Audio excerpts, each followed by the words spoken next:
Здравейте, хора! Аз съм Бошко Стоянов. Сега ще чуете велико стихотворение, което е написано от Христо Ботев, обесването на Васил Левски. О, майко моя, родино мила, защо тъй жално, тъй милно плачеш? Гарвана и ти, птичо проклета, на чий гроб там тъй грозно грачиш.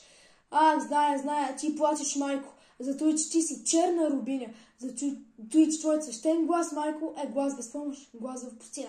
Плачи там близо край град София, стърчи, аз видях черно бесил и с твоя един син Българио виси на него със страшна сила. Гарвана грачи грозно зловещо, псета и вълци вият в полята, старците молят Богу горещо, жените плачат, пищат децата, зимата пее своята зла песен, вихрове гонят трени в порето, и стуци мрази, глад без надежда навяват на теб скръб на сърцето. Благодаря за вниманието!